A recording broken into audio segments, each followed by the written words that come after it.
शहर में वृंदा अपने पति नामदेव के साथ रहती थी। वृंदा और नामदेव दोनों पति पत्नी मिलकर नारियल बर्फी का ठेला लगाते थे। उनकी नारियल बर्फी पूरे जबलपुर में प्रसिद्ध थी। दूर दूर से जब भी कोई जबलपुर आता था तो उनके ठेले की नारियल बर्फी जरूर खरीद कर ले जाता था।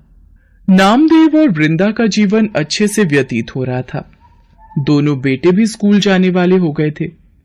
समय पर घर का किराया भी नामदेव और वृंदा दे देते थे। नामदेव के मन में अब एक ही ख्वाहिश थी, वो थी अपना घर बनाने की। वृंदा, भगवान की कृपा से हमारा नारियल बर्फी का ठेला बहुत अच्छा चल रहा है। मेरी तो इच्छा है कुछ ही समय में अब हम अपना घर और एक दुकान बना ही लेंगे। कब तक हम किराए के घर में रहेंगे? अपना घर होगा तो बचत और ज्यादा होगी। आप सही कह रहे हो। अपना घर और अपनी दुकान बन जाए तो बहुत आराम हो जाएगा। अच्छा, आप कुछ देर आराम करो, तब तक मैं बर्फी तैयार कर लेती हूँ, फिर शाम को ठेले पर चलेंगे।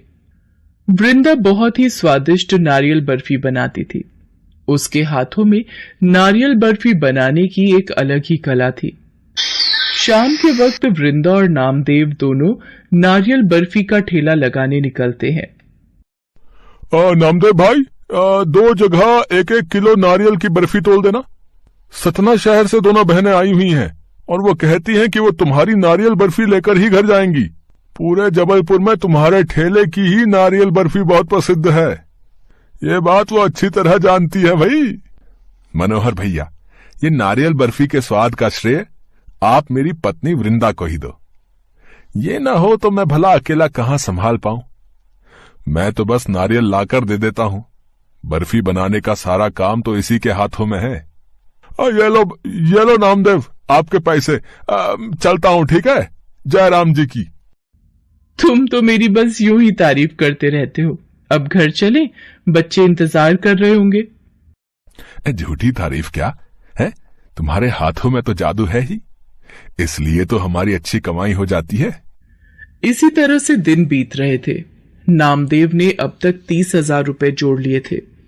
पर एक दिन वृंदा छत से कपड़े उतार कर ला रही थी तो अचानक सीढ़ियों से उसका पैर फिसल जाता है और वो सीढ़ियों से गिर जाती है। वृंदा के सिर में चोट आती है और सीधे हाथ की हड्डी टूट जाती है। इनके सिर और माथे पर खरोंचे आई हैं और सीधे हाथ की कोहनी की हड्डी टूट गई है, जिसे ठीक होने में 2 महीने लग सकते हैं। वृंदा को पूरे आराम की जरूरत है। मम्मी, जल्दी ठीक हो जाओ। हाँ मम्मी, अब हम दोनों आपको बिल्कुल भी तंग नहीं करेंगे। हम दोनों अपने स्कूल का काम भी समय पर कर लेंगे। पापा, मम्मी कब ठीक होंगी? डॉक्टर ने तुम्हारी मम्मी को दवाई दी है बेटा। अब आराम करने के लिए बोला है। वो जल्दी ही ठीक हो जाएगी। तुम दोनों जाकर पढ़ाई करो। ये लो वृंदा, दवाई ले लो। मेरी वजह से आप सबको कितनी परेशानी हो रही है। मैं तो उठ भी नहीं पा रही हूँ। अब सारे काम कैसे होंगे? घर का, बाहर का, सब काम तुम कैसे करोगे? तुम चिंता मत करो, सब काम हो जाएंगे। अभी तुम दवाई लेकर आराम करो, जब तक मैं बच्चों के लिए और तुम्हारे लिए कुछ खाने का बना देता हूँ। कहते हैं ना, दुख और सुख बिना बताए आता है। नामदेव और वृंदा के जीवन में सब कुछ ठीक चल रहा था, पर अचानक से इतना बड़ा दुख उनके सुखी जीवन को हिला गया था। नामदेव घर की देखभाल करता था। वृंदा के हाथ की हड्डी टूटी हुई थी, इसी वजह से वो कोई काम नहीं कर पाती थी। नारियल बर्फी का काम बहुत दिनों से बंद पड़ा था। इस वजह से नामदेव के पास जो जुड़े हुए पैसे थे वो सब वृंदा की दवाइयों, घर का किराया और घर खर्च में लग गए थे। नामदेव परेशान हो गया था। उसे नारियल बर्फी बनानी नहीं आती थी, नहीं तो वो दिन में थोड़ी देर ठेला लगा भी लेता। क्या करूं भगवान, कुछ समझ में नहीं आ रहा। घर कैसे चलेगा? अगले महीने का घर का किराया फिर सिर पर आ गया है, वो भी देना है।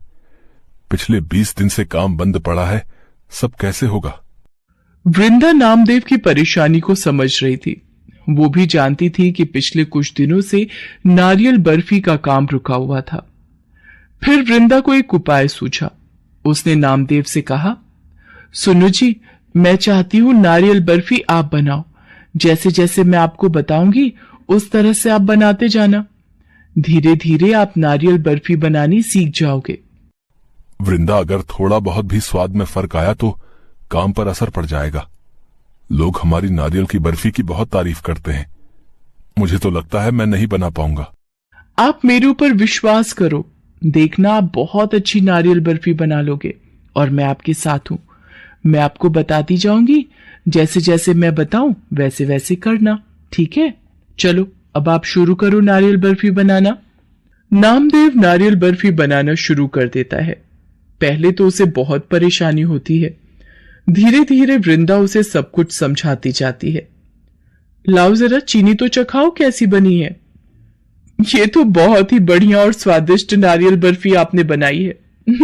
मुझसे भी ज्यादा स्वादिष्ट। अब आप जल्दी से नारियल बर्फी का ठेला लेकर बाजार जाओ, देखना आपकी अच्छी कमाई होगी। ठीक है, तुम समय पर दवाई ले लेना। मैं जैसे ही काम खत्म हो जाएगा लौट आऊंगा। कुछ दिन तक नामदेव अकेला ही नारियल बर्फी बनाकर बाजार में बेचने जाने लगा। वृंदा अब ठीक हो चुकी थी, इसलिए उसने दोबारा धीरे धीरे नामदेव की मदद करना शुरू कर दिया था। एक दोपहर।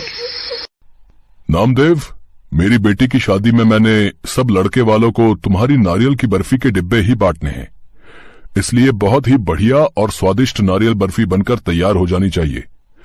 1 हफ्ते बाद ही मेरी बेटी की शादी है, तुम ऑर्डर ले लो और ये 10,000 रुपए एडवांस के तौर पर रखो। हे ईश्वर, आज इतना बड़ा मिठाई का ऑर्डर मिल गया। मेरे लिए ये बहुत जरूरी था। घर जाकर वृंदा को बताऊंगा तो वो भी बहुत खुश होगी। नामदेव घर जाकर वृंदा को नए ऑर्डर मिलने की बात बताता है, जिसे सुनकर वृंदा बहुत खुश होती है। ये तो बहुत खुशी की बात है। अब हम दोनों मिलकर नारियल बर्फी तैयार करेंगे, जिससे काम और भी बढ़िया हो जाएगा, क्योंकि अब तो आप भी बहुत अच्छी नारियल बर्फी बनाने लगे हो। अब नारियल बर्फी वाली बीवी है तो पति तो अच्छी नारियल बर्फी बना ही लेगा ना। वो तो है। सच कहा है, पति पत्नी का रिश्ता सचमुच सबसे अनोखा है, जहां दोनों ही सुख हो या दुख मिलकर बांटते हैं और अपनी जिंदगी को मिलकर जीते चले जाते हैं। धीरे धीरे वृंदा और नामदेव ने अपने काम को और बढ़ा लिया और एक दिन नामदेव और वृंदा की मेहनत से उनका सपना पूरा हो गया। उन्होंने अपना घर खरीद लिया और अपनी मिठाई की नई दुकान खोली, जहां पर उनकी नारियल बर्फी सबसे ज्यादा